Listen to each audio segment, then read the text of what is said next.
tal, amigas y amigos? ¿Cómo están? Es como siempre un gusto saludarlos y poder tenerlos en este su canal de Abolaulex, abogado de impuestos.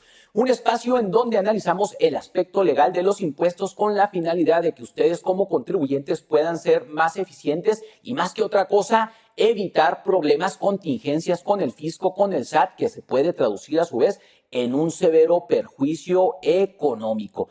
Y el tema que les voy a compartir en este video va a resultar muy interesante, en particular a aquellos contribuyentes que se dedican al arrendamiento de casa, habitación en México, aquellos que tienen una propiedad, una casa, un departamento y lo rentan. Bueno, como ustedes han de saber, a esto le aplica, pues obviamente efectos fiscales, debe de pagar impuestos y tiene ciertas particularidades. Si no se cuidan, pueden generar no solamente perjuicios fiscales, sino también legales. Aquí nos vamos a centrar en cuál es el tratamiento fiscal respecto al IVA, al impuesto al valor agregado que le aplica al arrendamiento de casa, habitación. ¿Paga o no paga impuestos? ¿Cómo se debe de llevar este tema? Y esto es lo que les voy a compartir aquí en una presentación. Pero antes de que iniciemos, les hago la atenta invitación a que si al final del video les agrada nuestro contenido, no olviden compartirlo, también dejarnos su like. Esto es importante para que el algoritmo pues siga recomendando nuestro contenido. Pero bueno, ya sin mayor dilación, pasemos al tema que nos trae a este video. Entonces ya tenemos aquí en pantalla la presentación que les voy a compartir y como se los mencioné, nos vamos a enfocar en el tratamiento fiscal de la renta de casa habitación para efectos de IVA o de impuesto al valor agregado. Antes de que iniciemos, les quiero hacer una anotación especial, énfasis en lo siguiente y que suele meter en muchos problemas a los contribuyentes que se dedican a la renta de casa habitación, que son dueños ya sea de un departamento, de una casa, de un cuarto, etcétera, que se renta. Y ese problema es la informalidad. Se suele caer en el error o a veces en la buena intención de que, dices tú, como es mi familiar, es mi prima, es una persona que conozco de toda la vida, es una persona de extrema confianza, no necesito hacer contrato con él, no hay problema, incluso que me pague en efectivo. Yo siempre me he manejado de esa forma con este inquilino, entonces pues así lo he ido manejando, nunca he tenido ningún problema con el fisco, etcétera. Puede ser, amigas y amigos, sin embargo, pues bueno, esto no solamente es una informalidad, sino que también, en términos lisos y llanos, es una evasión de impuestos. ¿Por qué? Porque dentro de la ley del impuesto sobre la renta y en la ley del IVA se establece que aquellos que se dediquen al arrendamiento de inmuebles, que sean dueños, tienen la obligación de pagar el impuesto. Existe un régimen en específico, en este caso, por ejemplo, para personas físicas, que es el régimen de ingresos por arrendamientos, en donde se deben de dar de alta y pagar el impuesto correspondiente. Existe la obligación de expedir el CFDI, presentar las declaraciones, también para efectos del IVA. Entonces, esa informalidad, si los llega a revisar el SAT, si un día les llega a pedir cuentas, que te llega a decir, oye, yo he visto que tienes ya varios años con esta propiedad, ¿dónde están las declaraciones? Sé que lo estás rentando, ¿en dónde está ese dinero? ¿Por qué no me lo has declarado? Y más importante, ¿por qué no has expedido el CFDI? Incluso, como se los mencionaba también, hubo varias reformas al Código Civil Federal, en donde si ustedes quieren demandar a un inquilino moroso que no les paga las rentas y quieren que el juez lo condene a través de sentencia para que les pague lo que le debe, lo primero que les va a decir el juez, ok, tienes toda la razón, ganaste, sin embargo, demuéstrame que estás dado de alta ante el SAT y no solo eso, demuéstrame que has estado expidiendo los CFDIs y que no te los han pagado. Si no se los puedes demostrar, pues va a ser muy difícil que puedas cobrar esas rentas caídas. Entonces, en materia fiscal hay que olvidarnos ya de la informalidad. En materia fiscal, las buenas intenciones son la grava o son el adoquín para el camino al infierno, amigas y amigos. Aquí, por más amigo que sea, debemos de ser formales, debemos dejar todo por contrato y debemos seguir conforme a las disposiciones fiscales. ¿Por qué? Porque de esa manera vamos a proteger nosotros nuestro patrimonio.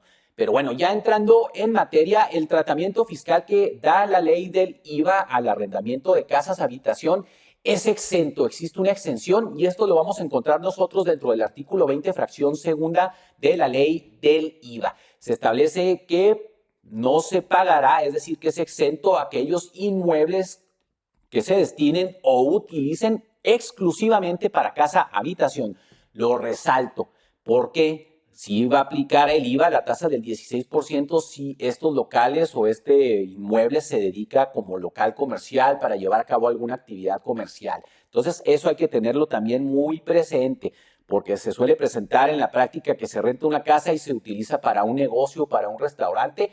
Ahí ya no sería renta de casa-habitación, sino es local comercial y ahí sí aplica el IVA. Y si no lo has estado cobrando, el SAT te puede llegar a pedir cuentas. Imagínate que tengas 3 años dándole ese utilidad y te digas, oye, pues ¿dónde está ese 16%? ¿No? Va a ser una cantidad fuertísima porque te van a cobrar actualizaciones, multas y recargos, ¿no? Entonces, tú rentas una casa habitación, tienes un departamento, una casa, un pequeño cuarto, bueno, tú al precio no le vas a agregar el IVA, ¿no? Y bueno, ya platicamos aquí en el canal cuál es el efecto fiscal o el tratamiento fiscal que tiene, bueno, la tasa cero y la exención para efectos de IVA. Desafortunadamente la exención pues simplemente no tiene ningún efecto que te pueda generar IVAs o saldos a favor o que puedas acreditarlo como sí pasa con la tasa del 0%. Entonces, lo único ventaja aquí es que, pues bueno, es más barata la renta, ¿no? No le agregas un sobreprecio, por así decirlo, del 16%. Entonces, aquí, como les menciono, la propia ley hace la distinción de que si un inmueble tuviera varios destinos o usos, no se va a pagar aquella parte que sea destinada para casa habitación. Ojo, aquí viene una parte muy importante y que muchos de ustedes pues se pueden estar asustando porque también se da mucho esto en la práctica, que no aplica la exención para aquellos inmuebles que se proporcionen amueblados. Aquí por eso lo resalto en color rojo. Ahorita vamos a entrar más a detalle. Incluso hay una salvedad, no se desanimen si están viendo esta parte así. Hay una salvedad, hay forma pues, de darle la vuelta de manera legal, pero hay que ser muy específicos, muy cautos y dejarlo por escrito. Esa es la primera parte. Ahora bien, no va a aplicar la exención cuando tú esa casa la utilices ya sea para Airbnb o incluso lo utilices como hotel. En ese caso, los Airbnbs y aquello que se destine como casas de hospedaje sí pagan 16% y además les puede llegar a aplicar el impuesto local de hospedaje. Entonces, les hago esta aclaración porque se puede caer en ese vicio, ¿no? Tú dices, oye, pues sí estoy dando de alta, sí expido los FDIs y pues como es casa habitación, pues no estoy cobrando el IVA, ¿no? Es exento. Pues sí, pero te va a decir el SAT, aquí no aplica, ¿no? Porque aquí le debiste haber aplicado la tasa del 16%. Por eso les digo, en materia fiscal hay que leer la letra chiquita y hay que siempre leer de la A a la Z, porque en una letra, en una palabra, nos hacen toda la diferencia con un fuerte impacto económico.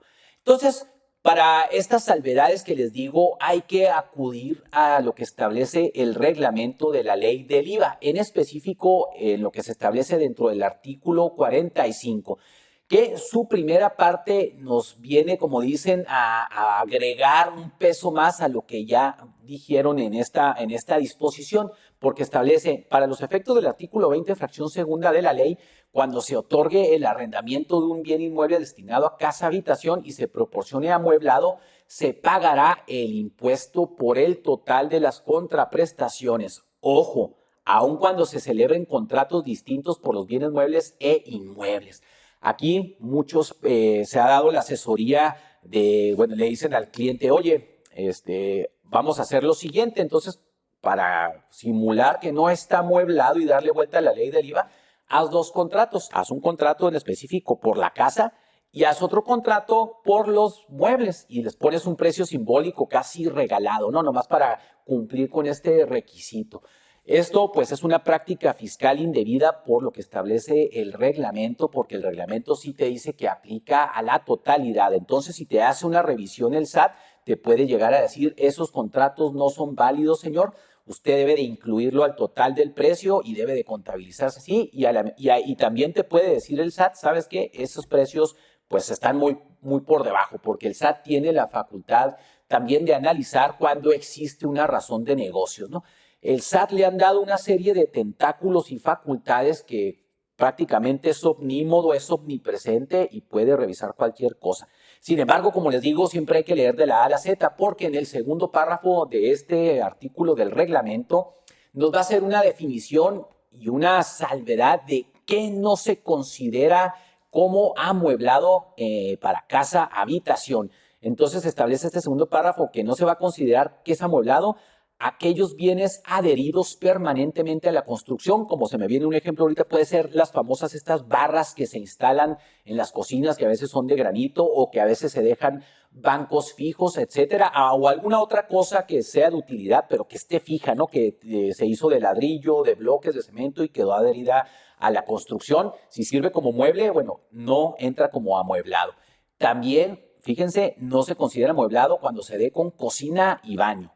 Alfombras, tapices, lámparas, tanques de gas, calentadores para agua, guardarropa, armarios, cortinas, cortineros, teléfono y aparato de intercomunicación, sistema de clima artificial, sistema para purificación de agua o aire, chimenea no integrada a la construcción y tendederos para el secado de ropa. Por eso les digo que esto hay que leerlo muy bien y sobre todo por eso la importancia de la formalidad. Cuando ustedes hagan un contrato de casa-habitación que va a estar amueblada, hagan referencia a este artículo 45 de segundo párrafo del reglamento de la ley del IVA y hagan referencia a esta disposición para que ustedes establezcan. Ahora bien, de conformidad con este artículo, no se va a considerar que está amueblada porque estoy rentándola con cocina, porque tiene aire, tiene calefacción, tiene etcétera. Entonces no me lo puedes considerar como que sí está amueblado.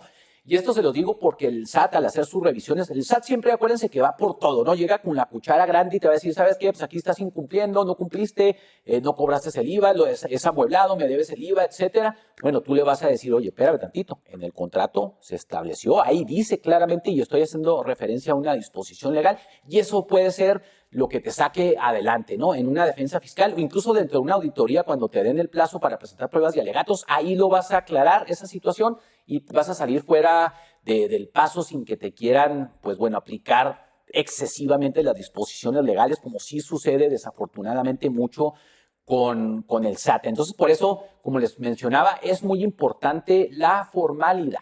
Entonces, amigas y amigos, ese fue el tema que les quise compartir relacionado con el tratamiento fiscal de la renta de casa habitación. Fíjense ustedes a veces cómo en dos disposiciones pequeñas pues se contiene un mundo que puede hacer la gran diferencia. Entonces, bueno, ustedes ya conocen cuáles son los requerimientos y les vuelvo a reiterar, ¿no? Hay que ser formales, hay que, bueno, dejar todo por escrito, hacer las cosas como establecen las disposiciones fiscales, porque en la medida de que así lo hagamos vamos a evitar problemas que se pueden traducir en auditorías, en multas y sobre todo en los créditos fiscales que muchas veces se van al doble porque no solamente les van a cobrar el impuesto histórico, les van a aplicar actualización, recargos y la multa que equivale al 50% de la contribución omitida. Entonces todo esto abulta bastante y a veces pues cuando ya te lo determinen vas a tener 30 días para pagarlo o para irte a la defensa fiscal y la defensa fiscal puede durar 2 años, tienes que garantizar. Entonces, les digo, es complicado el trayecto de una